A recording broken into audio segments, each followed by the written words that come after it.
Well, now that we're all here, I would like to bring up, at least to start with, a news story that I think is relevant, especially to me and Brian. I know TC has probably gone as well to San Diego Comic-Con. I don't know, Alan, if you've ever been?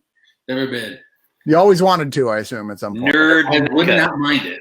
Yeah. Well, so they finally, after much delaying, have said, okay, fine, there's not going to be San Diego Comic-Con 2020. Yeah, of course. And I haven't been in a couple years. I know, Brian, you haven't been in a couple years that I'm aware of. No, the last time I went was with you when we got H. John Benjamin's badge and we're walking around pretending to be him. We did, in fact, do that. That's a true story. You pretended as a duo? Yes. Were you like on the shoulders with a big trench coat? So if you've seen The Little Rascals, I was Spanky, if that helps. Yeah. That is accurate. I've been to Comic-Con every year for the past. There's a picture from Hey, look at that. Back when I wore fedoras. Right? Remember before that when it came totally verboten? Like, we don't do that anymore. Fedoras got canceled. But yeah, I just sad to hear that, man. We had so much great times there. We actually had a One of Us party there that year. And it was super fun and also kind of dangerous. I'm going to show another picture here real quick that will illustrate that. Do you remember that Michael Rooker kind of came to that party? Yes. Chris, we were talking on the corner right outside the bar, and all of a sudden this rickshaw comes up and a dude hops off and is like, "Where's the party? All right." And I did not process that I was looking at Michael Rooker until Chris was like, "Dude, can I get a picture with you?" And I was like, "Oh my God, it's Yadu." That's when we changed the name of the event to Party Portrait of a Serial Killer. Yeah, there it is right there. Hey, we have proof. I may have even taken that photo for you. You may have, but yeah, that was crazy. We're like standing outside the event. Michael Rooker's like, "Anybody partying here? You party? What's going on?" We're like, "We party, sir. That's party." right. He was so much shorter than I imagined. We were ready for that event. Anyway, I just thought that was sad and it was worthy of mentioning. But I would like when is this Comic-Con, or when would it have been? July. Yeah. Oh, yeah. That's way too soon. Can I ask a quick technical question? Yeah. What is this that we're doing? I don't know what's happening right now, because Chris was just like, "Hey, can you do this thing and click this link at 8:00?" I was like, "Sure." I don't actually know what we're doing right now, or who we're talking to, or what's going on. We're streaming out live to our Facebook page, the One of Us Facebook page, and we can see all the comments popping. I don't know if you can from your side see the comments going down the screen. Oh yeah, okay, all right. Yeah, see, I can do things like I want to chat Apocalypse. Well, wow, Brian does. So this is cool. Yeah. So I can do that. Everything's live from there. I could, if I wanted to, hook this up to it was going to lots of other places, but that was a lot of trouble. So I just went to Facebook. So you know me, I'm like, ooh, least possible amount of effort. Yes. By the way, CJ was saying there was no sound. I think he was talking about just Brian earlier. But Machek says, will there be a junk food cinema on Lion King? No, there won't be. I can promise you that. No, it won't happen. Robert says, will there be a cameo from Unfiltered Zane? Zane is Brian's son. Yes, I was doing a Twitch stream last night watching Olympus Has Fallen, and my new setup for where I do my Twitch streams is literally in the closet under the stairs where all my Funkos are. And he kept opening the door like, what the fuck are you doing in here? What's going on? I want to know what. So there were several appearances from my son last night unexpectedly. So let me ask you, Brian, since it was kind of the raison d'etre to some degree here. You were telling me, I said, look, your thing is junk food cinema. Obviously, it's literally the title of your podcast. And you mentioned this one piece of cinema that I'm blanking on the name of. I assume it's like early 90s was a good guess, right? Okay. Is that correct? What one piece of cinema are you talking about? Excessive Force? Yes, Excessive Force. I know nothing about this. I asked Alan, who watches a decent amount of like junky cinema as well as I do. I assume TC probably does as well. I like to indulge, yes. Yeah, none of us. We didn't know what that was. So okay. So first of all, in the spirit of junk food cinema, I'm eating leftover Easter candy as we're doing this. Excessive Force is a 1993 movie starring Thomas Ian Griffith. Now, if you don't know who Thomas Ian Griffith is, you've never seen Karate Kid Part 3 because he's the bad guy with the ponytail, sort of the mock Steven Seagal from Karate Kid 3. He's like karate's bad boy. Whatever. Apparently, New Line decided in the 90s that he was going to be their Steven Seagal. Like, they really took this to the limit. It's like, he looks like Steven Seagal, so we're going to lock him into a contract the way Warner Brothers did with Seagal, and he's going to make a bunch of action films for us. Now, most of them are unwatchable garbage. However, Excessive Force is an amazing piece of cinema where he has teamed up with a cast that includes Tony Todd, James Earl Jones. Yeah.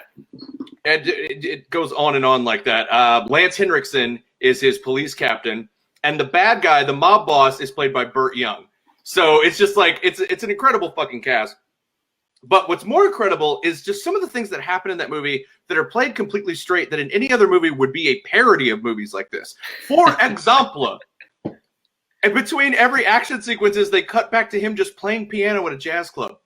That's it. That's him doing it right there. That's 20% of the movie is we just cut back to him hanging out with you. It almost feels like they were going to get to the end of the movie and it wasn't real. Like James Earl Jones never existed and it was just some weird Twin Peaks shit in his head.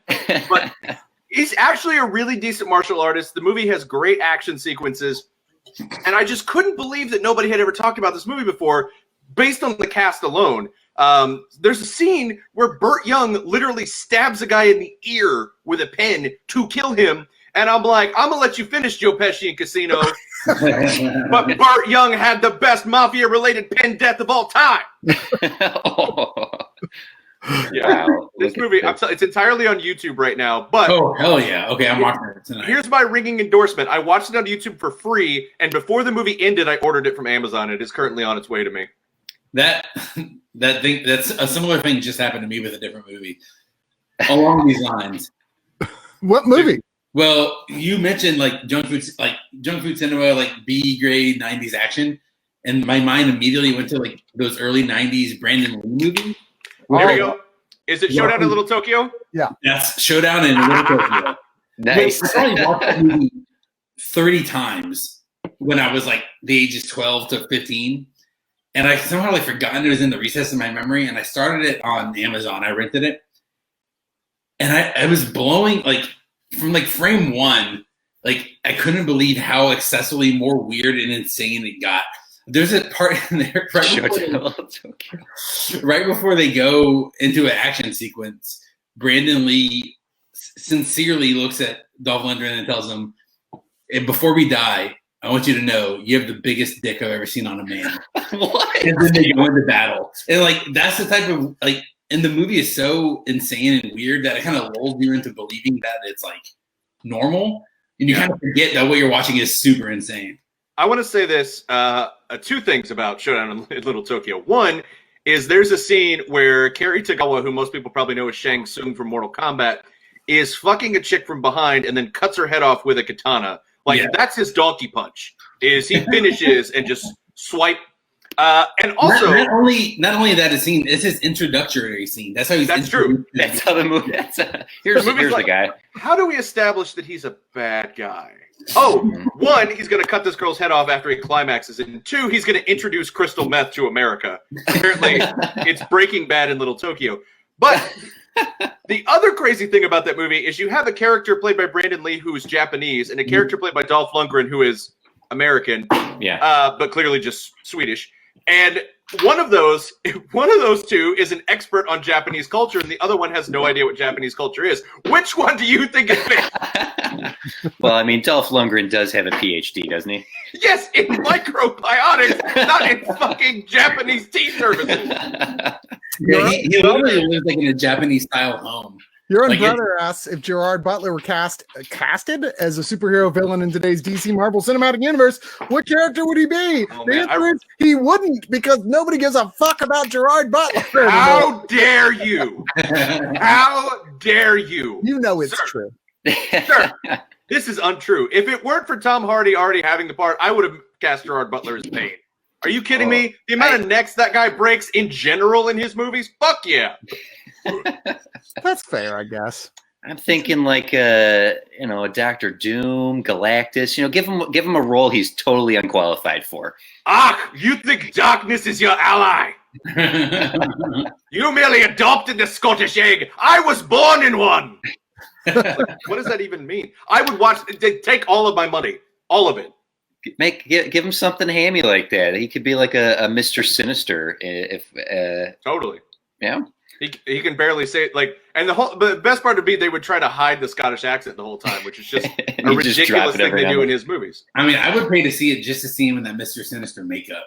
Yeah. Imagine Gerard Butler in that. Oh, dude, him in the like buff and bloated with the spike shoulder pads and everything. Yeah. Dude, here's what you do: is you cast Gerard Butler as Lobo, and you put him in that face makeup with that mohawk, and I would watch a fucking Gerard Butler Lobo all day. There you go. Do you remember this little nugget of horribleness? What is this? Nugget of Nemesis? Yes! Olivier Grunier? Why did that guy ever make fucking movies? Who knows who made it? Oh my god. Wow. I went through an Olivier Grunier. Your Grunier knowledge, Brian. I went through an Olivier Grunier period, which is nothing anyone says in real life. No. You're the only one, and I'd love you so much for it. If we're talking like old weird movies that you guys have an affinity for, there's one that I saw. It was like one of those WGN Saturday afternoon movies I saw when I was like 11. And every now and then I just go back to it because I have this fondness for it. It's Joe Piscopo, Dead Heat. Oh, sure. Oh, yes, of course. Oh, man. Of course. Him and Treat Williams, man. I fucking love that movie. God, I felt like I was getting away with something watching this like zombie cop movie. It's garbage. It's beautiful garbage. When an entire butcher shop comes to life, a zombified side of beef, dude, you can't not love a movie like I am super on board for Dead Heat. I will say this about Olivier Grunier is basically a less accessible Richard Stanley. Pretty heavily less accessible. Yes, there's like 3 people who are like, oh, I understood both of those weird references.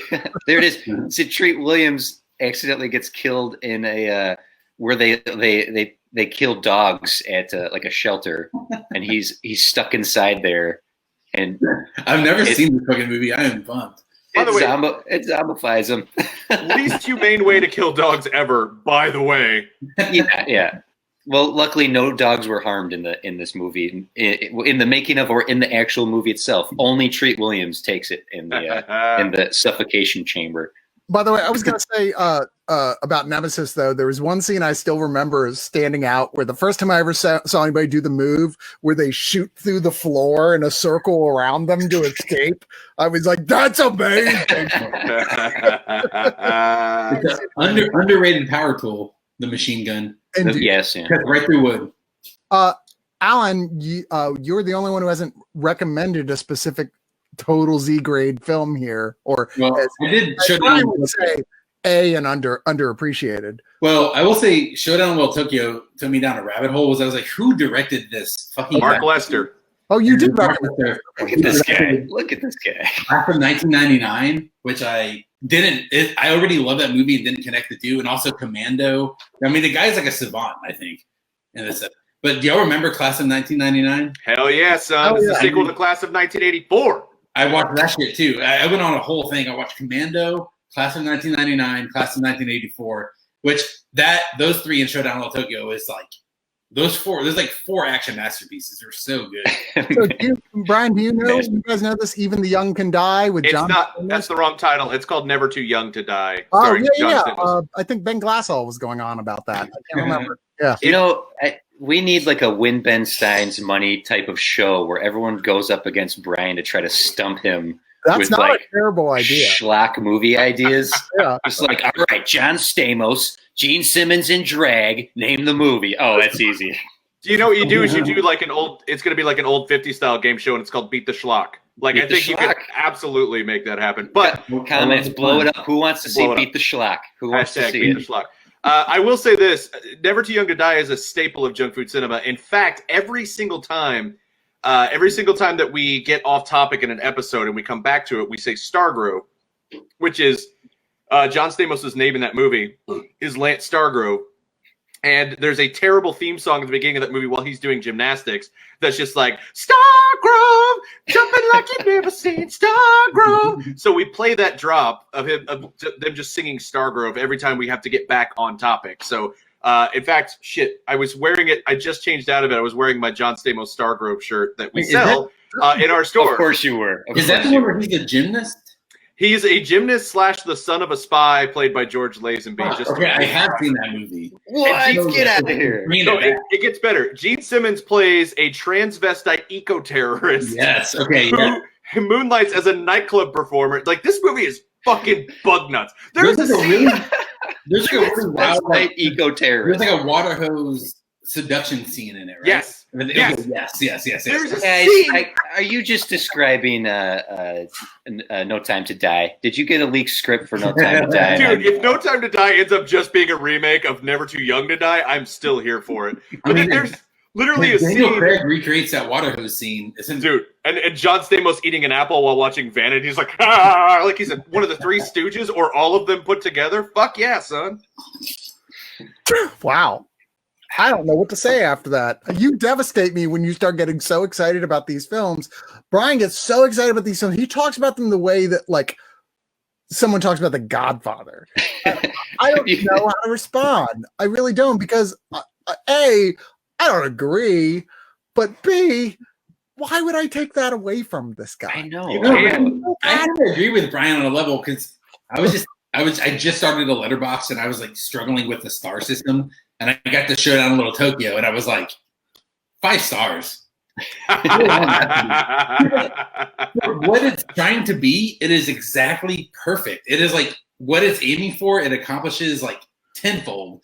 Which Alan, like, I'm gonna recommend something. Magic of making a movie work that well. If you're a fan of Brandon Lee Allen, you should definitely watch, if you haven't already, Rapid Fire, which is dude, I fucking love Rapid Fire. Rapid Fire is what started me on this journey, because that was the first one I started with, and I was like, oh yeah, Brandon Lee was in that movie with Dolph Lundgren. I went to that, then I went to Class of 1999, and then Commando. I was just on a journey. But Rapid Fire is like a legit great action movie. Like, it's like the action is on the level of, I don't want to say like Lethal Weapon because that's hearsay, but it's like, it's not so be great. It's nearly like an A movie, like a big one. Yeah. No, and for it's sure. the only other starring role other than The Crow, and everyone just knows it from The Crow. But he is like, it's a shame because he's so good in Rapid Fire, like a legit leading man action star. He's so good in it, and it's like a true bummer that he died early, because I think he would have been on the level of any other 90s action stars, like Bruce Willis, Mel Gibson, Stallone. Like, he would have been up there. I talked about this the other day on a stream, but there was a time when the Mortal Kombat movie was going to be Brandon Lee as Liu Kang, Jean-Claude Van Damme as Johnny Cage, and Sharon Stone as Sonya Blade. We were this close from that happening. Can we go to that timeline? I feel like we need to. I'd rather be in that timeline. I think that coronavirus would have happened much sooner in that timeline. if we get that movie out of it, I'm fine with it. I'm fine with it. Yeah. You know, they actually, Warner Brothers just put out a animated Mortal Kombat movie. They were pushing me so hard. They're like, watch this. We want you to review this. I'm like, I don't know, man. I'm just not really, I mean, I like the first Mortal Kombat movie, but I don't even like the games really. It's not my thing. I mean, nothing against them, but just, I'm not good at them. Yeah. And then everyone is like, this shit is insane. Apparently it's like brutally violent. That's exactly what you'd want. That's the closest we can get now. Like an animated Mortal Kombat of this caliber. I haven't seen it, but I've seen the ads for it. The type of action schlock we're talking right now, they don't make legitimate movies like that anymore. And I think the closest we get to that sort of awesome bad is animated films. Like the mainstream movies we get are like they're overly self-serious, and even when they're trying to be a little more schlocky, like Olympus Has Fallen, Brian, you mentioned earlier, which is like that 90s, late 80s, 90s style of action movie. It still takes itself too seriously. Yeah. And I think something like the Mortal Kombat movies, go back a little further, like the Street Fighter movies, those are bonkers, and they'd be amazing exactly as they are live action. But the closest we can get is animated. Michael Wimbush asks about The Hidden. Oh my God, yes. Love Hidden. Aliens and Ferraris. I don't know that one. Is this streaming somewhere? Because you're the third person I've seen mention this in the last few days. Crazy, fucked up little movie about aliens who come to Earth, possess people, and they want to take over, but they're super into heavy metal and high performance, like sports cars. Yes. Like that's their whole thing, and it's got Kyle MacLachlan as the lead hero of the film. Like, wow. Yeah. It's basically if someone had done the concept of Jason Goes to Hell well, because it's like this worm that goes from person to person, and as soon as the alien worm gets inside of them, their id takes over, and they're just like, they could be a normal person, but all of a sudden they're shooting up, you know, a dealership and stealing cars. It's directed by Jack Shoulder, who also did Nightmare on Elm Street 2, which is, I love the resurgence that movie has had in the last few years. People have kind of come around on it. Also directed a great movie called Alone in the Dark, where a bunch of crazy old guys from a mental institution, it's like Jack Palance and okay, you're talking about the Uwe Boll Alone in the Dark. Tara Reid, right? No. This is like Donald Pleasance and Jack Palance and oh my god, I can't believe I'm forgetting his name. One of the most legendary actors of all time, who we just lost, who played Bela Lugosi and Ed Wood. Martin Landau. Yes. Yes, and they are like this group of old guys who are insane, and their doctor retires, and this new doctor comes in, and they're all convinced that this new guy killed their doctor, so they break out and go after him, and it's fucking great. Yeah. I have vague. It's one of those that I watched when I was younger, and I have like vague, like almost like a dream, like a memory of it, but I can't quite grasp it. It's quite happy with the Showdown in Little Tokyo. I felt like I dreamt it, and then I watched it. I was like, it's real. It's a real movie. It's crazy you mentioned Jason Goes to Hell, because I just watched that for the first time ever. I'm sorry. That's not a great movie, though. It is so bad. Yeah. Jason is a buttworm. It's How did that happen? I mean, There's an insult that needs to be used more often. The Friday the 13th movies have to be judged on their own bar that exists outside of any other rating system. Like, you have to go, I'm rating this on a Friday the 13th movie scale. And even by that, it sucks. What? And even by that level, it sucks. That's what I'm saying. That's like about the worst one. It's worse than the one where Jason's not even the killer. It's like the copycat killer. It's way worse than that one. Yeah. It's so bad. May I throw a plug out real quick? Oh, yeah. Do it. There's a recent fan film that was released called Friday the 13th Vengeance that I co-wrote. That's available on YouTube to stream. It's a feature film. You co-wrote that? Wow. I co-wrote that, yeah. Nice. I was hired because I didn't have a love for the franchise. And they were like, only consider these things canon. Punch up the script. Let's see what you got. So nice. That's cool. I slipped in as many references to all the other movies as I could, even the ones they considered out of canon, such as the Jason Goes to New York. There's a nod to that in there. What about you get Jason X in there? Jason X, yeah. All those movies are trash in their own way and also beautiful at the same time. So I think you're right, Chris, that they need to be considered in their own. Jason Goes to Hell has one great element, and it's Jason Voorhees Hunter Creighton Duke. I wanted to see an entirely separate film about Jason Voorhees Hunter Creighton Duke. Yeah. Other than that, you can fucking keep that movie. Yeah. Creighton Duke. That dude thinks he's in a movie called Creighton Duke, for sure. Yes. He is just operating on it. Where's that spinoff? Come on now. I was going to say, like, you guys, Brian and I, we talked about this a lot back in the day, like your experience with, like, you know, Z grade, but A grade movies was different than mine, because you like the American stuff. I like weird European shit and like Japanese stuff and Chinese stuff. I was all going there. One of my favorites was Biozombie, which is totally fucking insane Chinese zombie comedy in one of those. If you've ever been to China, they still have them there. These like sort of walkways underneath stuff that are like little mini malls, like crammed in little stores. So it's like a zombie film that takes place inside one of those. And this is way before the super preponderance of zombie everything. This is looks 1998. amazing. It looks cool. I'm so on board for this. I think I played Biozombie on my Sega Dreamcast. Sega Dreamcast. You may have. I'm not going to rule out the possibility they had a game adaptation there. Speaking of video game adaptations, oh yeah, I'm going to do this now. I'm going to transfer into news. Segue. Hey, Brian, and you guys, you know this movie called Cannibal Holocaust, right? I'm familiar. I've actually never seen it, but I know it. I know the lore. I know everything about it. I mean, it's a 1980s film. It's one of the most distressingly violent films ever made. Like, garbage.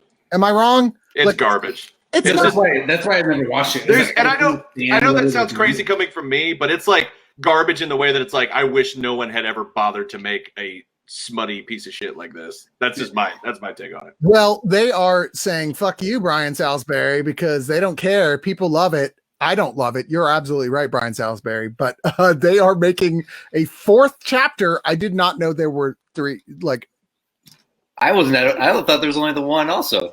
But apparently, the movie 3 chapters. The original creator is coming back, and they're doing a video game that will be on every console system. Oof. Whoa. Not even kidding. Hear me now. You buy that game, you're going on the list somewhere. Not an announced trailer, so not like, hey, we just got the rights. It was like, no, this is coming out in like a month or 2. Wow. Well, I will say I'd rather see more movies get adapted to video games than the other way around. Yes. Yeah, that's true. I mean, that's a silver lining here, I guess. I would rather personally put money into Paul W.S. Anderson's PayPal account than ever play a game based upon Cannibal Holocaust. By the way, really just hitting this shit at the height of its popularity. There aren't any zombie video games, so that'll be really a new take on the genre. Zombie? I don't. Like, what will be the game? Do you just like kill animals? Yeah, it's like killing live animals will be the only difference. Like, I assume it's like one of those, those things where you have to punch a button repeatedly to achieve a task. It's like, man, it is hard to shove a spike through someone's asshole and get it through their mouth. Failed the level. I have to do it again, guys. Yeah, I can imagine what that game will be like. What's the button combination? And I guarantee you, everyone listening to this has a cousin who is super excited about it. Yeah, you always have that one friend in your life that's like, have you seen Cannibal Holocaust? I got the poster on my wall. I freaking love that movie. Because I'm edgy and dark. Yeah. Jesus Christ. I put that in there mainly just because I knew that Alan and Brian were going to be here this week. So I was like, I want to see what they have to say about that. I mean, it'll be funny when the joke's on us and the game is like incredible. Game of the year. And it's this new, and everyone's just like shitting it, and this is like this whole new level of immersion and fucked up reality. But I find that unlikely. Oh, yeah. I hate that movie so much. I hope it's the new E.T. the game. Did you guys like The Lighthouse? Did everybody see The Lighthouse? Yes. Oh, yeah. Yep. I love it. I thought it was not only the best horror movie of last year, I thought it was one of the best movies of last year. Yeah. It ended, and I was like, I'm disturbed, and I also don't know if I'm smart enough to understand this movie, and I understand movies. I'm gonna watch it again. Like, it was twisted. It was one of the early movies I watched during quarantine. So I was like, this is a movie about being stuck somewhere. And after I watched it, my girlfriend was like, I did not enjoy this experience. It's like we just started being locked in the house. It's like, oh, come on, let's just get drunk and dance around the table, and I'll curse you. You're fond of me, lobster. Admit it. And you spill your bean to me. Are ye not fond of me, lobster? Yeah. Hey, Chris, you said it the 2 episodes ago that, because you mentioned Lighthouse there as well, because it's streaming now, that Robert Pattinson and Willem Dafoe are trying to outact each other through the whole movie, and they're both winning. Yeah. All these people who were like just straight up going, oh, William Dafoe for like best actor. I'm like, I mean, I get William Dafoe's a legend with so many great performances in his past, and he's fantastic in this movie. But if you're only saying that and not Robert Pattinson at the same time, Pattinson gives a equal, if not maybe even a tiny bit better performance than Dafoe in that movie. Well, the thing that pushes, or at least in people's minds, and in my mind too, I think, Willem Dafoe over the edge is the cursed speech. Like, it's one piece of acting where it's just like a long, long monologue with a lot of difficult language, and his eyes get really wide, and that like sticks in your head. So like when you're comparing the two, it's like that's the thing that gives Willem the edge, I think. Well, the reason I bring this up is because Robert Eggers, the director who also did The Vavitch, I know he probably drives him crazy. Everybody does that. It's just The Witch, guys. Come on. The Vavitch.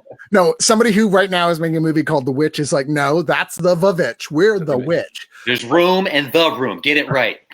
The only movie that's title is the same in America and Russia. The Vavitch. Right. But he has actually already went ahead and announced his next film, which he says they're actively working on now, called The Northman. According to an interview with IndieWire, he says they're working through the pandemic online with writing, figuring out production stuff. Apparently, his by far the most expensive big budget film he's ever done. It's a Viking epic described as a grounded story set in Iceland at the turn of the 10th century that centers on a Nordic prince who seeks revenge for the death of his father, starring Alexander Skarsgård, Nicole Kidman, Anna Taylor-Joy, Bill Skarsgård, and William Dafoe. Nice. Give it to me. Sounds incredible. That's a nice rigorous row of talent. Right this second. Yeah. I'm very excited. Chris, I love you to death, but if you refer to him as William Dafoe one more time, I'm going to reach through this computer and strangle you. Willem. It's fucking Willem. It's the same cringe I'm sure Chris gets every time someone says Josh Whedon. Hey, I'm gonna go grab a beer. If you, that is totally fine. You call me Willem one more time, I'm going to pumpkin bomb you. Thorgla movie. I don't know what that is. He's from Poland. Anybody know? Oh, Thorgla. Of course. No. Oh, wow. All right. No. I have no idea. But yeah, I'm excited about that. I'll tell you, this is totally appropriate for like the best ever bad movies. One of my favorites is the Japanese movie Hausen or House. Hausu. Yeah. The director has died this week at the age of 82, who, despite the fact went on for a very successful career of kind of wide release films, is always going to be best known for the crazy fucking cult movie he did where a piano ate a chick. And well, you should, because that is a badass movie. if you've never seen House, and also the American House is pretty good too, but totally different thing. That's The Greatest American Hero, different story. But the Japanese House is one of those ones where I went, okay, I'm watching this the way you do like the Bed That Eats People movie. Like, this is not going to be good, but it's really fucking good. Yeah. Brian, have you experienced this one? Oh yeah, absolutely. It's one of those things that when people talk about how insane Japanese movies are, it's kind of like that's the standard bearer, and it is in fact in the Criterion Collection. So what? Yeah, it's probably the most insane movie in the Criterion Collection. So. Oh yeah, I would definitely. Yeah, definitely. It's incredible.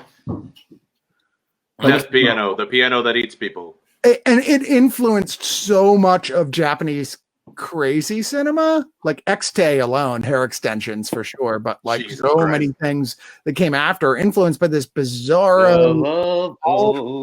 Soon we'll be making another. Oh, sorry, I'm mushing the opening credits here. I know it feels like Gopher's gonna turn around and be like. By the way, we were talking about No Time to Die. Have you all seen the fact that No Time to Die uses the exact same font as The Love Boat? Oh, yes, I did see that, yeah. It's pretty fucking amazing. Japanese cinema like this, Korean cinema, like Uzumaki is one I watched in college for my film studies class, where spirals are going to drive everyone crazy. That's the horror villain in it. I think I'm saying that right, Uzumaki. It's based on a graphic novel. Oh yeah, it's a Spiral is the way it was often released in America with crappy. What is that company that was releasing all the Japanese films like in really shitty Target DVD editions? I'm blanking on the name of them right now, but Asia Extreme. Yeah, it was. I remember seeing those. It was a subset of Target. But it was the only way a lot of people who didn't have a cool video store like Vulcan or iHeartVideo near them, like we do here in Austin. I'm sure you have stuff like lots of options like that in LA. Like it was the only way you could see some of these crazy fucking films and their shitty transfer, badly subtitled releases of them. I still own quite a few of things that because they have never been released again since. But at the same time, there's kind of a charm to watching movies like that. Yes. Like, I got rid of a lot of old like tapes, like this VCR tapes. And like certain movies almost are better with a pan and scan and like a shitty quality. Like I know it's like heresy to say, but like there's a feeling to it. Like it's just all nostalgia, I guess. I miss that. Like something streaming has sort of taken away is the bootleg exchange, like passing a VHS among friends. Yeah. Like, oh, have you seen Shaun of the Dead, or like before that even came to America, I remember getting a bootleg DVD at Comic-Con. to watch it in the hotel room. Yeah. And there's something I miss about that exchange of passing a movie around instead of like easily going on YouTube and there's the whole thing. It's still there. Like you can still recommend something random, but the tangibility is fun. No, there was definitely a period that was so exciting because it was more. There was something more dangerous about it, you know. Yeah, I mean, the tape trading. I remember a guy who was a friend of mine here in Austin, Ken Leake, who ran a Chronicle for Austin Chronicle article called weekly article called "Dancing About Architecture" that was the music column. But this guy had the most amount of connections across the world with tape trading. He would just trade for obscure, crazy shit. He's the guy who showed me the famous Chuck Berry pissing on a girl video, you know, that kind of guy, right? It's his phone screensaver, right? But his take on it was like, all right, so if you've ever seen that, and I'm sorry if you have, but like they're in a hot tub and she's like kneeling and he's pissing in her mouth. Sorry if this is gross, but like this is the punchline. So and she's no other podcast is discussing this. And then she stands up and goes, "Kiss me, baby." And then he inserted the Monty Python title card that said, "And now the punchline," into his video version of it. She goes, "I can't kiss you, baby. You taste like piss." I mean, that definitely added a certain degree of enjoyability to it. And it was so different back then. It's so also in the Criterion collection, that tape. It's only on the Criterion channel, though. Streaming only.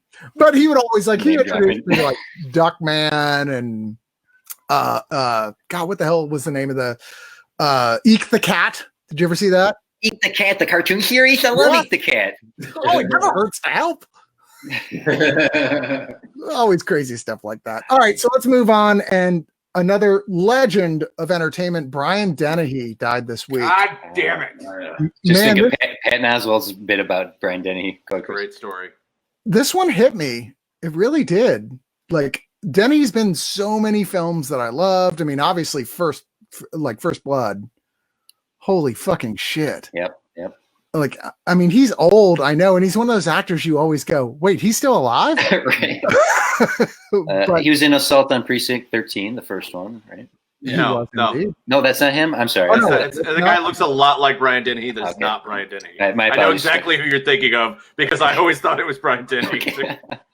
The thing that Brian Dennehy's ads here. I was trying to pull up the thing, and then it's like ads, no ads. Look at us. Look at our ads. Tommy Boy is probably the most mainstream thing. I think the general audience watching this probably would know him from. It was my introduction when I was like, I was born in '84, so that came out 95, somewhere in some of the mid to late '90s. Yeah, and that was a movie on repeat. So yeah, for sure. Yeah. I mean, Gorky Park, Silverado, Cocoon, FX. Yes. FX. Presumed Innocent, Romeo and Juliet, Knight of Cups. I mean, he was in over 180 films, not counting television and stage productions. Character actors, am I right? Yeah. Who gives a fuck if we're fat? He isn't one of the most famous or well-known that guys. Because for a long time he was just like, oh man, that guy's in this movie. Okay. Then eventually their name and stuff, but he's up there because he's been doing it for so long and it's so prolific. And he's in stuff that's sort of trashy to really prestige. It's the full range of movies, you know. Yeah. And that it hit you hard, Chris. That's one of those celebrities losses that got to you personally. I mean, it was like a double loss because the Patton Oswalt routine about him. They're meet at a celebrity buffet, and I'm like, oh man, we also lost buffets this year. So.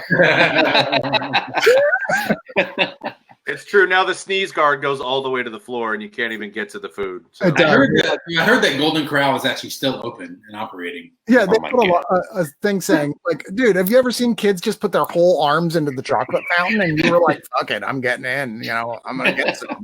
You already are immune to everything. If you've eaten at Golden Corral regularly, you've inoculated yourself to a number of diseases. We would have killed you long before this. If you've ever thought to yourself, I like chocolate pudding, but I wish there was more corn in it, Golden Corral. Good Lord. Why am I serving myself soup with tongs? I don't understand. Whose children are these? Whose children are these? Dude, that's funny. I remember the last time I was actually in the Golden Corral, and I vowed I would never go again. there was a kid just like screaming, crying, running by with a plate just full of jelly beans. Like running, and I was just like, what the fuck is happening here? They're like serving cotton candy, and I was like, I'm done. Never again. It's a Wild West in there.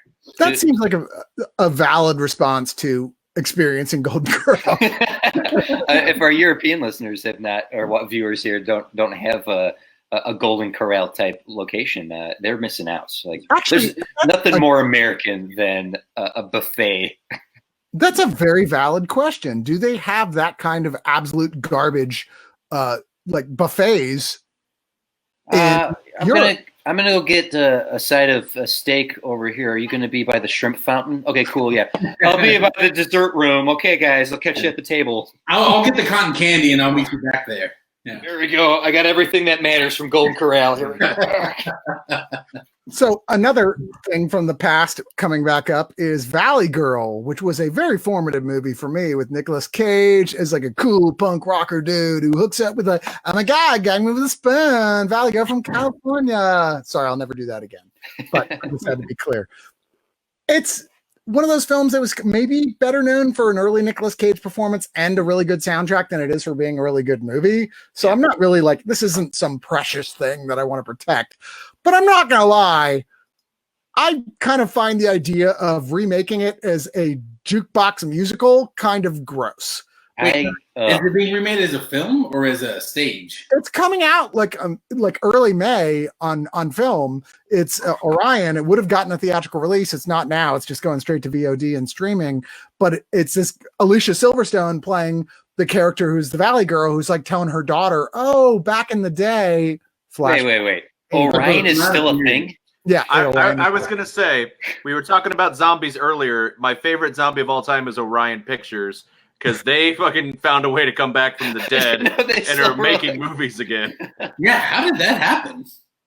I think the first big one they put out was that Town That Dreaded Sundown remake, which was garbage, but somehow was enough to get Orion, back into the sky. So good for them, I guess. I just have no interest in this at all. I mean, like, okay, I don't have a problem with the jukebox musical when it's done extremely well, but this is just like, what are the songs we've tested from the 80s that people still love and know about now? And so let's redo this where they sing them in musical numbers.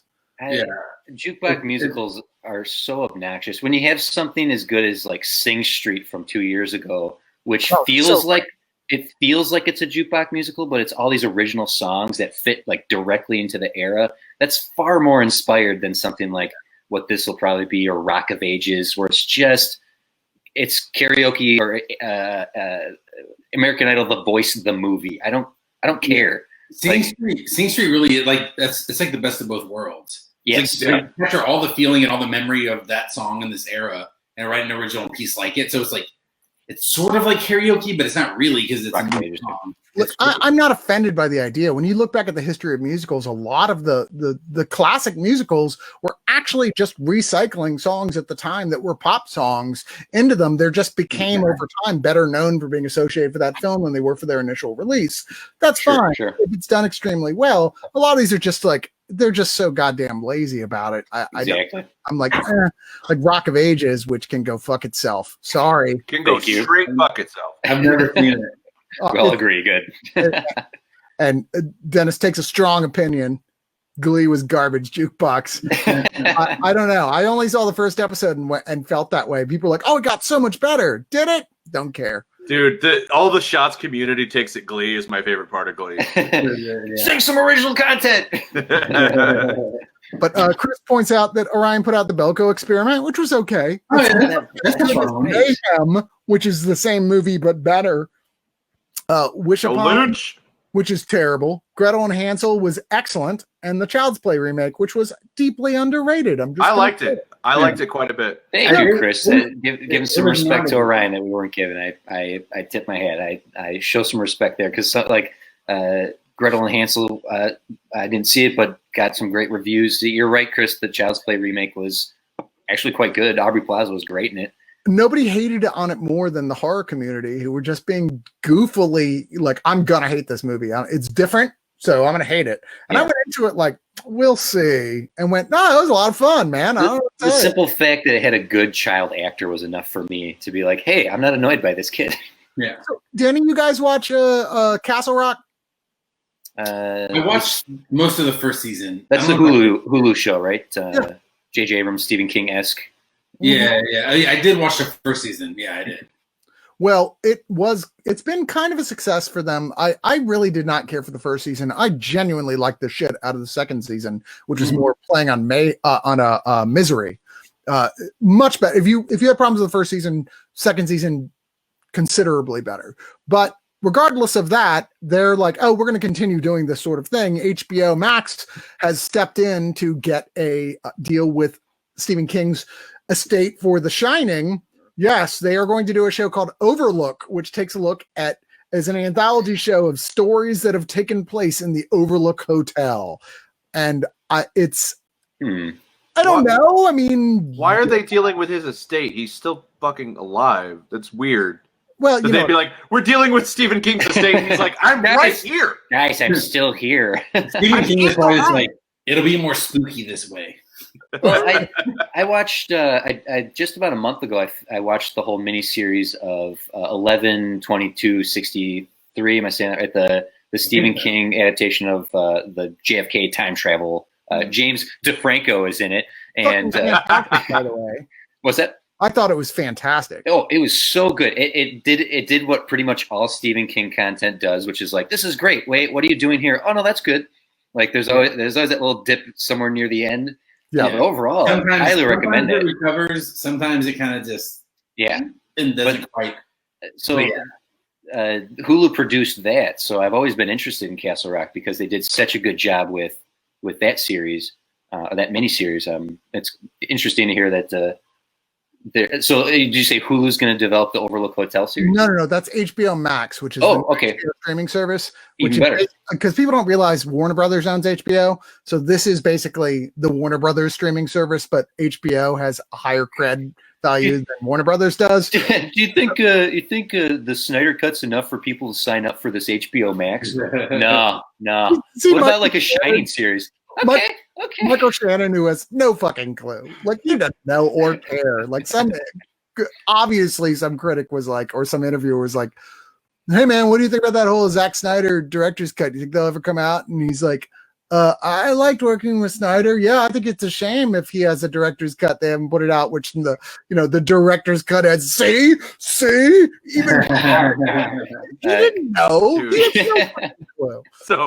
I was having a conversation, like a Zoom conversation with Jason Murphy and a couple other people, and the subject of the Snyder Cut came up, and I was making a joke that the Snyder Cut is actually just the video of Zack Snyder's circumcision, and that led to this whole discussion about how the Snyder Cut is just all of these things related to dicks. They're fighting Doom's dick, or and then the new Superman villain comes in, which is hanging Brainiac, and the Fortress of Solitude is just a bunch of crystal dicks, and he has to bring them up. But like it just like went into this whole thing where the Snyder Cut is just everything's about dicks, and I felt like a 12-year-old, but at the same time, I don't think I've laughed harder in this entire quarantine. So, what people don't realize is the Snyder Cut actually there's not a lot to it. It's actually a short film. It's very brisk.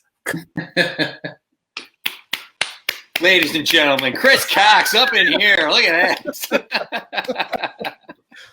There's my Jewish joke for you. Good night, everybody. We're done. That's it. It was so good I didn't catch it first. For more jokes, so you got to be satiated. Hey, Chris, a few less circumcision jokes. Just a tip. Nice. Good. Lastly, news: Sam Raimi confirms he is in the director's chair for Doctor Strange in the Multiverse of Madness, which I think is just totally and utterly fine. He even referenced Doctor Strange in Spider-Man 2 as a little in joke because he's like, I love Spider-Man. Doctor Strange is probably my second favorite character. So I'm like, okay. And the wackiness of Strange's universe, I'm like, yeah, it kind of seems okay for Raimi to step in. Of course, immediately Bruce Campbell puts out a message going, I feel like there's any number of characters I would be good for playing in this. You know he'll be in there. What? You'll know Bruce Campbell will be in this thing somewhere. Yeah, it's something. It's like Bruce thought he wasn't going to get a call from Raimi. Like, come on, dude. I'm really curious about this one because out of all, like, this is the first like senior auteur director that's gonna be working at Marvel. Not like James Gunn, who's like indie, you're gonna do this now, or Ryan Coogler, he like won and then one mainstream. Like, I'm really curious if like the producer feel of the Marvel movies, which I'm a big fan of the Marvel movies, but all that being said, a lot of them have a very similar cadence to them. I wonder if this one steps out of that at all. If like let it be like, you know, Raimi it up. Starting off the whole universe with Jon Favreau doing Iron Man set an interesting standard of like getting indie directors, but not making the mistakes that Warner Brothers and other companies do, like tested indie directors. To basically return to form to one of the godfathers of modern day superhero movies with Sam Raimi in this property. It's exciting. Yeah, for sure. It's interesting him circling back because it was like him and I guess Bryan Singer with the X-Men movies, although those movies are not good. But like that first Spider-Man and Spider-Man 2 especially, for the longest time, Spider-Man 2 was like the gold standard of superhero movies. Oh, sure. And it still holds up. It's a great one. So it's interesting him circling back to the genre. Weird. So that was my news for this week. Before we wrap this up, we want to take questions from the people who are listening. Anybody who has any direct questions in our lightning round, we will try to answer questions. Can I go pee? No, this is question time. He's above me. If you tell him to stay, it's gonna golden shower. No. Edward says, "What does Cargill say about this? You guys know him." I get that question more often than I'm comfortable with. Quite frankly, I'm sure you do too, Brian. Yeah. Yeah, I can't say anything he has told me about this has been in the strictest of confidence. So I'm not gonna blow up anybody's spot. Yeah, he was like, I'm totally fine with everything that's happening. I have no problem with any of this. I fully support Sam Raimi with everything that's happening. I shit just happens that way sometimes. Yeah, it's just the business. No hard feelings. Oh, I think we're ignoring the fact that if it takes place in a multiverse, they could visit a multiverse where Bruce Campbell is Doctor Strange. Oh my God, you're right. Yeah. Dennis says, Josh Trank, anyone? Didn't they just announce a Josh Trank thing? What was that? Am I blanking? What? Well, I know Trank has the Trank cut for Fan 4 Stick. No. He's doing the Tom Hardy mobster film. Tom Hardy mobster Al Pacino film. What? Yeah, that's Josh Trank. What? Well, it's nice to see that they're letting him continue to. What's his name? The guy who died in prison of syphilis. Al Capone. Al Capone. Sorry. Wait, you said Al Capone. I know I did. That's why I said all the way to describe Al Capone. Difference. All right, we're playing. Okay. I got a fiery dick. Oh, it's Al Capone. That's what he's most known for. No, but I was like, that's Josh Trank. I watched the trailer. I'm like, this is insane. That's coming out in like a week or something. You're like, what? Well, good for him. So he got screwed with Fan 4 Stick following, and he burned that bridge hard. And I know there's a lot of like. It is a terrible movie, though. Oh, it's terrible. Yeah, that's terrible. We don't have to go on a whole Fan 4 Stick, but I remember hearing how bad it was, going to the theater to see it. Watching it like, okay, well, all right. And then it's like there's like a halfway point where they literally cut to black and they come back and they're like, here we go. This is how bad everyone was talking about. Chris says, the Raimi thing reminds me, what's Brian's beef with Drag Me to Hell? I didn't know you had a beef with Drag Me to Hell. I honestly just feel it's the one film where Raimi wasn't able to balance his tones. I think Sam Raimi is great at horror comedies, and he's kind of demonstrated he's a master of it. Drag Me to Hell is the one movie where I feel like he just doesn't quite. It's the extremes are too much. Like it has some of the most upsetting imagery I've ever seen in a horror film, and also some of the just most ridiculously goopy, absurd. Like the pendulum just swings a little too hard for me in that movie. The old lady, like gummy to the main girl's like chin, will always crack me up and haunt me at the same time. And that would have been fine if we didn't watch a child get dragged to hell by demons in the first 5 minutes of it. It's just like.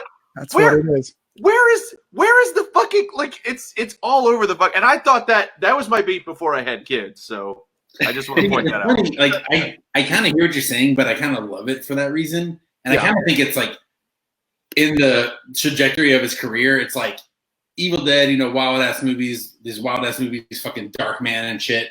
And then he's in the studio system with Spider-Man. And when he was finally like cuffs her off, he just went fucking nuts.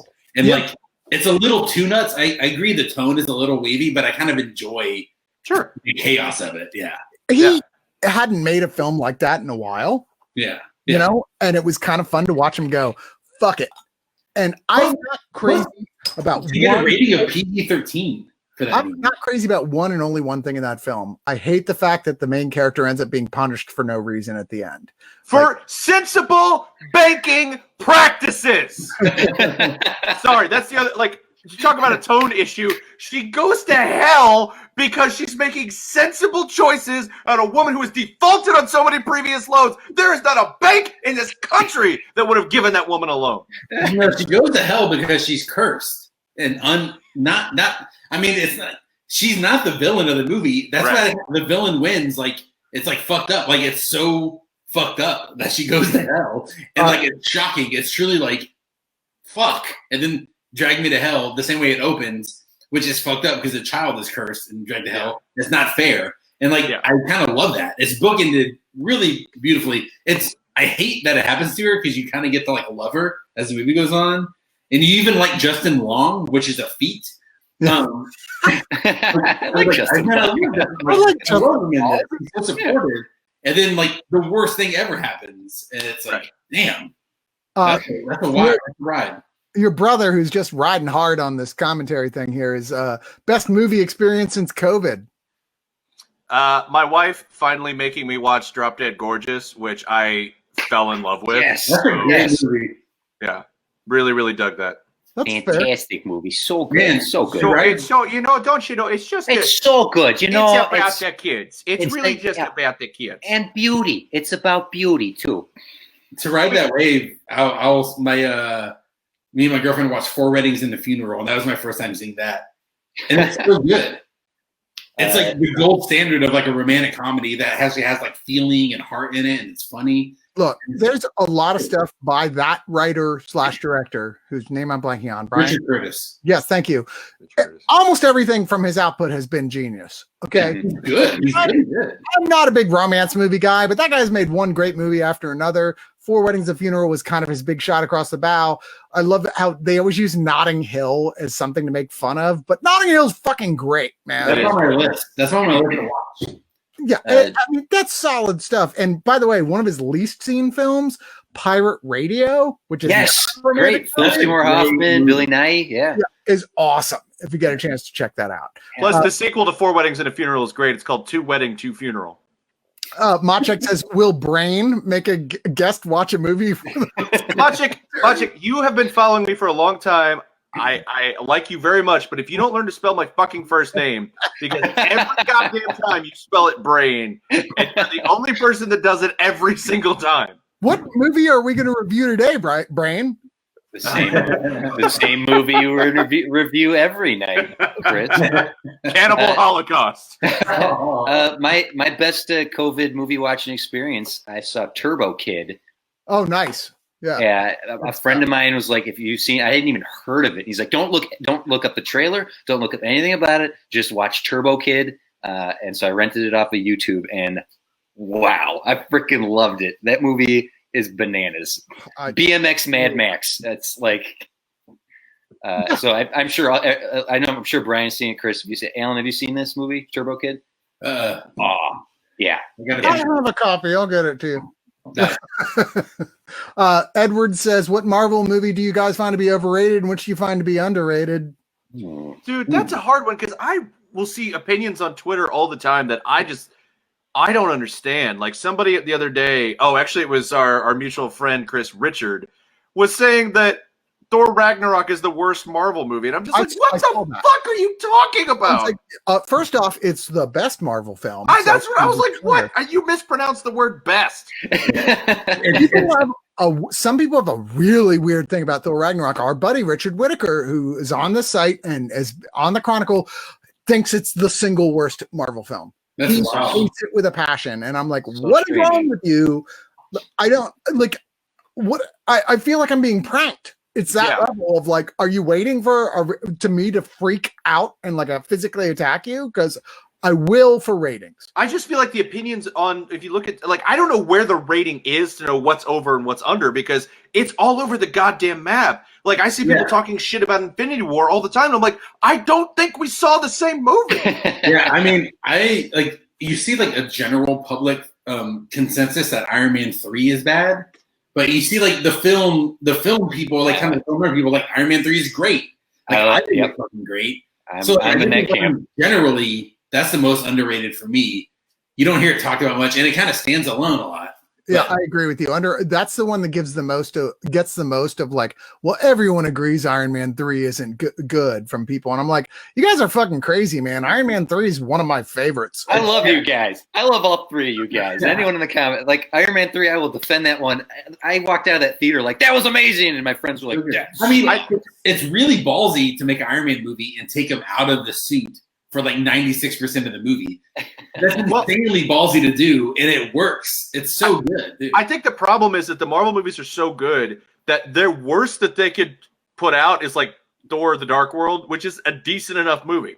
Yeah, like the Basement is still like better than a lot of blockbuster movies that come out right now. So it's like we have to infight about which one is the worst, and the opinions are so varied across the map because, frankly, the bar is like, even at its lowest point, is still a pretty good movie. I still go and rewatch that film entirely because people start having that discussion. I'm like, I mean, it's no question my least favorite of the like post the Robert Downey Jr. Iron Man film, but I remember it still not being terrible, and I'll watch it and go, every time I see it, I like it a little better. And I'm like, this isn't that bad. It's just the comparison. I agree. Like to me, the worst ones are the first Thor and Iron Man 2.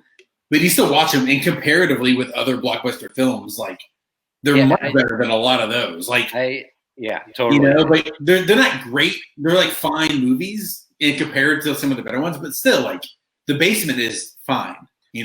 Iron Man 2 still has Justin Hammer as played by Sam Rockwell, so you can't even fucking write that movie off. There are highlights, and even the worst of them, they're still highlights. Two thoughts on that. Sam Rockwell's Justin Hammer should have been Walter Goggins' character in Ant-Man and the Wasp. That was the perfect place to put him back in the MCU. Agreed. And secondly, one of the things that I don't think the MCU gets enough credit for is retroactively making their okay movies better with something that followed. Yeah. So like Iron Man 2 at its first viewing was like, that felt messy. And then you go forward a few movies and you get Agents of S.H.I.E.L.D. as a TV show. And then you go back and watch Iron Man 2 and there's all these like seeds that were planted and grown into better things. So like, and even if they didn't mean to plant those seeds, they were like, all right, we have this.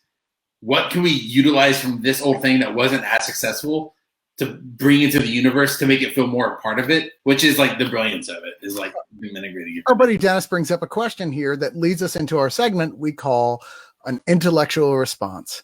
Infinity War suffers from being a part one. I mean, if I had figured out how to do it yet, I have music playing here.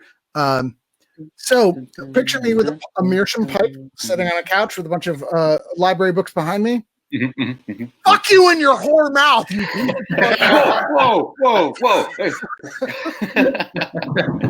How did my mom get on this podcast? Intellectual moment. Just kidding, Dennis. You know I love you. I believe it's pronounced Denis. Denis? Yeah. Machek says my least favorite is The Incredible Hulk. It's another film like Iron Man 2. I'm like, is it that bad? Because I watch it, I'm like, this is not bad. I've actually been watching Mike Carlin from DC Comics, who's one of the main, like one of the longest running, still working for DC Comics writers, like has never watched the Marvel films. I don't know if he felt guilty about it, but I guess, I don't know if he stopped working there or what, but he like during this is like, I'm finally going to watch all the Marvel films in order. And has been going through them going, my God, these movies are fucking fantastic. And he's like, okay, Incredible Hulk's not that good. I'm like, I beg to differ. But it's not bad either. The problem the Incredible Hulk has is the same problem every Hulk movie had before Ruffalo, is that the whole movie is designed to prevent the Hulk from being the Hulk. And that's what we fucking paid to see. Yeah. So why do you spend 45 to 50 minutes keeping me from seeing the thing that I paid to see? It's a hard thing to write, because like, that is like, you understand the character's dramatic arc is trying to keep it at bay, But as an audience member, you want to see this thing fucking rip. I know, we're like, fuck up, Banner. Fuck up right now. Yeah, get pissed. It's hard. I'm like poking at him through the screen like, hey, you mad yet? You mad yet? You mad yet? Yeah, I think the whole sort of suffers from the same. Here's my one criticism of all Marvel movies in general. A lot of them, the third act becomes like a CGI battle that's kind of predictable and whatever. But like, I love the characters, I love the moments between them, and I love like little dramatic scenes and stuff where I easily forgive those things. But in the Hulk, like it's one of the more egregious like third act CGI mess, especially when the CGI wasn't good, where it's easy to lose interest. When like the thing you want to happen starts happening, it doesn't quite hold the weight that he wanted. It's certainly better than Ang Lee's Hulk, and maybe that. Hell yes. Yeah. Ang Lee's Hulk was I admired his intentions. Dude, I actually really love watching Ang Lee's Hulk. I won't ever say I like the movie, but every time I rewatch it, I was like, man, this is a weird fucking movie. God damn it. Approached the Hulk the same way that Burton approached Batman. Like he was like, I only want to know a little bit, and I want to make a movie that's my movie. And that's fine. And I'm not criticizing Burton's Batman by saying that, but I'm saying that that was not a movie that felt like a Batman movie so much as a Tim Burton film. And this didn't feel like a Hulk movie so much as it felt like an Ang Lee film. Yeah. Only with Tim Burton's Batman, it more worked, partially because the period of time that it was released. Ang Lee's did not. It was like things were starting to build up. We'd already had 2 Blade movies, for Christ's sakes, by that I mean, point. yeah. It also, Tim Burton has a lot of aesthetic overlay with the Batman universe. Like it's not completely, but it's like that, you know? Where his choices kind of blend in with it fine. So yeah. I just remember Nick Nolte in that movie being like, hell, I'm gonna send these fucking radioactive dogs at you. God damn it. God damn it. Now I'm a tornado for some reason. Christopher Clark disagrees. That shit was stupid as fuck. I saw the movie in a drive-in theater and I couldn't tell what the fuck was happening. I legit love that one of the dogs is a poodle though. That shit is Why is it? Pick up a Hulk comic. Like those 3 dogs make cameos in the background of Hulk comics all the time. All right, TC. Yep. All right, TC. But here, every time somebody uses that argument where I'm like, this was stupid, and they're like, well, it's in the comics. Do you know what was in the book? It was a fucking child orgy that is not in the movie because somebody realized that is a bad idea. I'm not saying it was in the comics. I'm saying now, since Ang Lee's Hulk, artists like to put them in the back. I'm not defending that movie at all. It's one of the only 2 movies I've ever walked out on. damn. Really? Yeah. What was the other one? Catwoman. That was rough. Sensing a pattern. The Ang Lee Hulk. I was like, I can't do it. She's not gonna make it. Josh Lucas freezing frame, and then the explosion like going around him like Bionic Man style. I was like, I'm done. Dude, everything that was built up around Batman, that they fucked up Catwoman as bad as they did is almost mystifying. I think it's a producer's situation where they're like, we could make more money if we make a flop. Yeah. What's Halle Berry doing? Halle Berry singing "Springtime for Hitler" was very unsettling. It was very odd. I want the 90-minute equivalent of "Do you know what happens to toads when they're struck by lightning?" Let's make that movie. Let's make that. We're gonna make the big bucks on this. I saw someone online the other day defend the reading of that line, and I just wanted to smack them. I was like, "What?" They're like, "No, you don't understand why that was funny." I was like, "No, it was funny the way Whedon intended it, where she would have gone, same thing as anything else." Hey, internet, things are allowed to be bad. It's fine. It's fine. No, they're either the best or the worst. There's nothing in the middle. Go ahead, Chris. Chris says, I've fallen asleep during 3 movies. Golden Compass, which I actually thought was okay, but it's not great. 10,000 BC, which literally I have film of everyone else from Spill.com except me asleep in the theater. Like I have video of like them I pulled my phone up. I was like, they're all passed out. They fell asleep at 8,000 and then 7,000. And then Robin Hood. Yeah, the Russell Crowe Robin Hood is, I've never seen it. Is that a Ridley Scott movie? You don't need to see it. You're fine. Yeah. It's fun. It's fine, but we'll do one more question, then we'll bounce out of this here, which is Edward Fosberg from Norway says, what classic movie is in your eyes overrated? It's just dull. He says Casablanca. You are so wrong. So wrong. It's dare you, sir. How dare you? Whatever. Everything is about like whatever your own personal experiences are and how it reacts to. No. He's wrong. He's allowed to be wrong. No, sometimes opinions are wrong. It's true. It's true. But classic movie that's overrated. This is a hard one. I mean, like every time I think, well, this is one that I always say, like Gone with the Wind, that has become now popular to say, fuck that movie. So I'm like, oh, well, I can't use that anymore. People are like, fuck Gone with the Wind, racist piece of shit movie. All right, well, now I guess that can't be on my list anymore of classic movies that I don't like. I don't know. What do you guys think? 2001. Can't fucking stand that's it. bold. Cannot fucking stand that movie. It is a marvel for effects. It is absolutely something that broke the ceiling, and I totally appreciate that about it. But fuck that movie. It's like 3 hours of scraping at the surface of a really interesting idea that you don't follow through on because you're so busy proving to the world what you can't. Your scientists were so consumed with what they could do, they shouldn't have stopped and thought about what they should. So similarly to in the sci-fi category, I think Close Encounters of the Third Kind is. I know like film students like herald that movie. It's one of Spielberg's greatest films, but I don't know. It never truly connected with me, and I watched it a couple times, and I don't know. Yeah, that's one that I don't love, but I certainly like it. So if someone was saying like if everyone's saying it's a masterpiece and it's one of his best, I would push back against that. But if someone was saying it was bad, I would push back against that too. So like I guess that's a bit overrated if it's considered like an all-time classic. It is good though to me. I don't know. Well, not saying bad. I'm saying overrated. Go ahead, Brian. Spielberg is the Marvel of directors in that his basement is like he thinks the worst movie he's ever made is Hook. Imagine if the worst movie you ever made was Hook, which is not a bad movie. So I wish. That's the movie that he retreated from filmmaking for a while because he was so embarrassed of Hook.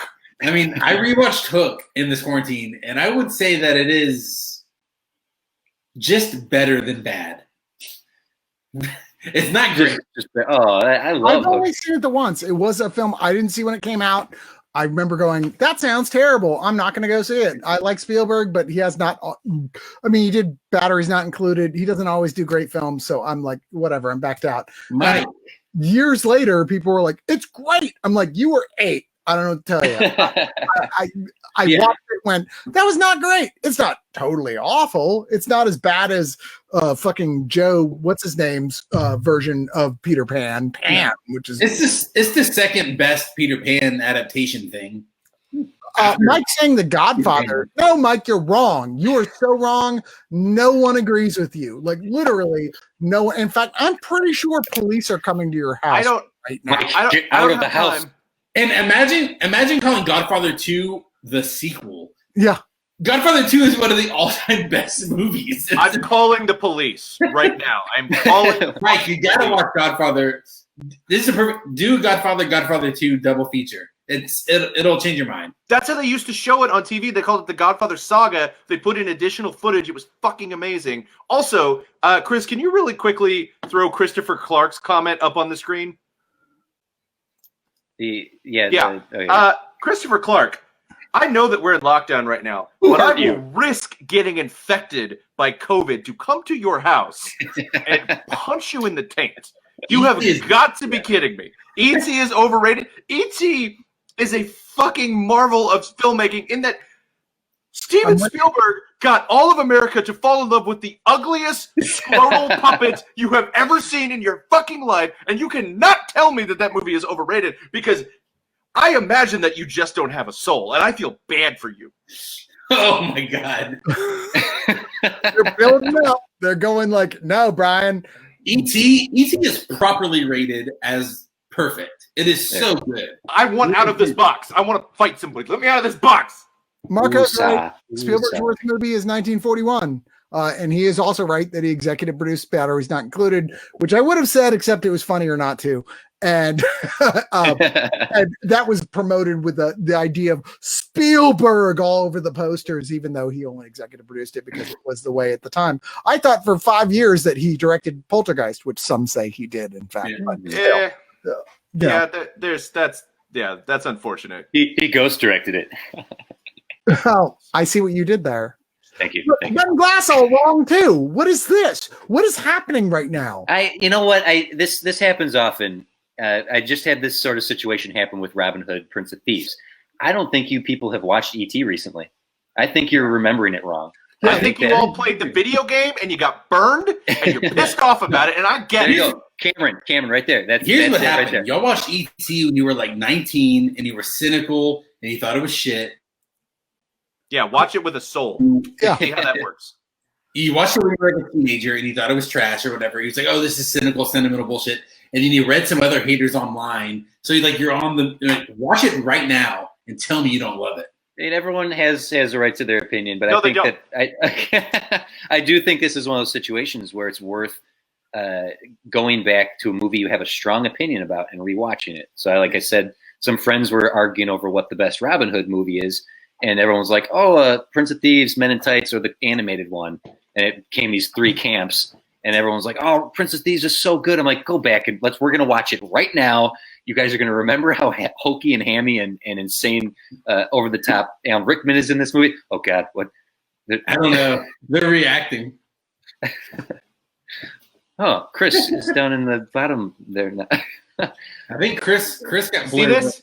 You see this hat? Yeah. This is the hat Stallone wore in Over the Top. And I want to show you what happens when you make a comment like that. Oh, he's coming at you. He's Now shit just got real. There was a ghost in Chris's box for a moment. It was really strange. I don't know what Do you're you have Casey Affleck staying at your house right now? Yeah, he lives here. That I makes will sense. say this: Mac and Me is fucking tight.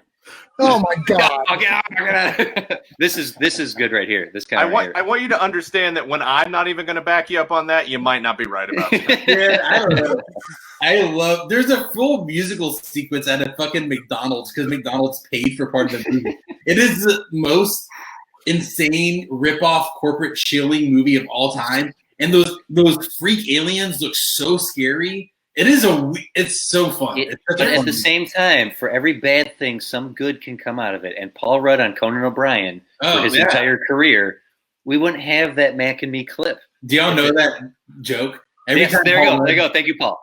Every time he's on Conan O'Brien, he says he has a clip from his movie, and he just plays the clip of the kid in the wheelchair going off the cliff. You guys know it's a terrible movie, though, right? I mean, you can enjoy it. No, it's awful. It is. It's. I love it for like. It is one of those. I'm not really a so bad it's good guy. I'm not into that idea of the so bad it's good thing. But like with Mac and Me, it is that. It is so bad that it becomes good. Here's how you can watch that movie and it is enjoyable, is to imagine that another advertising agency that was competing with Sterling Cooper was tricked into making that movie by Don Draper. And suddenly it's like, oh, it's a huge marketing flub that I just kind of assumed someone was tricked into doing. I love about Mac and Me is it's a disaster of a commercial. It's like the worst inclinations of capitalism into this disaster thing. And I love it. It's so shitty and weird and fucked up. And there were people involved trying to make something good, but it was like bad because they had to put McDonald's in it for some reason. And there was Reese's Pieces. No, not Reese's Pieces. What is Mac like? I forgot. Soda. He drinks all of the soda. That's why he's got the anus mouth. Because he had no articulation and he was going to drink through straws. So he's got this little butthole mouth. Yeah. That movie is apocryphal. I think we've given more attention to Mac and Me than we probably should have. It's apocryphal. It doesn't really exist. It's just like people went like, I could have sworn I saw that movie Mac and Me. No, it doesn't. I may have meant to say blasphemous, but I'll take apocryphal too. That's fine. I like your version better, quite frankly. You should do Mac and Me watch a movie with us when this is all over. That's all I'm saying. Tootsie, there's a good one. That's the one. Machek is wrong. Tootsie's a masterpiece. I'm gonna tell you. This question was really, how many people in the comments are wrong? We're taking notes. We know where you live. We're doxing all of you motherfuckers. I mean, I guess if you're saying it's second place in top 100 comedies of all time, I wouldn't put Tootsie in second place, but it's fucking great. It's going to be definitely in the top 50, maybe even in the top 20. I don't know. Yeah, I go top 50 for sure. Tammy and the T-Rex is awesome. If you watch the gore cut, that movie's bonkers and amazing. Like, that is somebody swinging for the fences, man. I just watched it at this past Fantastic Fest for the first time. I loved it. And holy shit, it's a great one. It's so nuts. It is like somebody's like, we're just going to see if this works. Yeah. Fucking put the pedal to the metal and let's see what happens. I mean, the whole story of making that movie is the guy was like, I literally have this animatronic T-Rex for 1 month. What can we do? Another guy was like, let's make a movie. Yeah. And they were like on the time crunch to try to shoot all this T-Rex shit. And it shows. Paul Walker. It's very true. All right, we're going to Batman out. Thank you for listening, everybody, to One of Us show live from the end of the world. Thank you to all you guys for joining us. Brian, Junk Food Cinema, you guys should be checking out Junk Food Cinema. Are y'all still trying to do stuff during this isolation period? Oh, yeah. We're still putting out an episode every week. I've also been doing live streams. We have a brand new Twitch channel, twitch.tv/junkfoodcinema, where I've been doing live watches of movies every Saturday. I'm doing a daily podcast called Caged Up, where I watch every Nicolas Cage direct-to-video movie for patrons. So patreon.com/junkfoodcinema. Are you okay? Damn, I want to be on that. I love those DTVs. Oh, man. I found a really good one recently called Rage, but up until that point, it's like, pay the ghost. How about give me my money back? They're pretty bad. TC and Alan, you got stuff? I mean, you can follow me. I'm documenting all the movies I'm watching on Instagram, Alan_Galinsky.com. That's GALINSKY. Alan_Galinsky. Find me on Instagram. I don't know. Yeah, that's all I got, really. TC, where do we get to see that Jason Friday the 13th movie? It is on YouTube. It's called Friday the 13th Vengeance. It's good schlock if you like a good bad Friday the 13th movie, which, I mean, let's be fair, is pretty much all of them. You can find all the films that I released with my production company, Redacted Media, on Facebook and YouTube. We just did a virtual red carpet for our newest film just 2 days ago. We had a Zoom conference call. The cast and crew came in, and we did it went really well. We showed the film, and then we did a Q&A afterwards it went really swimmingly. And so we're thinking, we have 4 films in post-production right now. So we're thinking for the next little while, we'll do more of those red carpets. So if you follow us on Facebook, we will announce when those red carpets are, and you can join us for a screening of some of our films. That is awesome. Thank you guys so much for showing up and doing this. I just want to throw out there real quick, thank you to everybody who's a Oneofus.net fan who's been coming here for this stuff. We are like anybody else. We are trying to make a living here. If you think about becoming a subscriber, we would really appreciate you subscribing. It makes a huge difference of just trying to keep this stuff up and going. It's not cheap keeping this stuff up and going. So please go to the site. You can see it's all over the place. Literally every post we make has a link to become a subscriber. We would really appreciate any help you could give us, but enough plugging. Just want to say thank you to everybody and good night. Good night, everybody but Christopher Clark. Good night, everybody but Christopher Clark. Next, Cameron's like, shut up. Stay safe, everybody.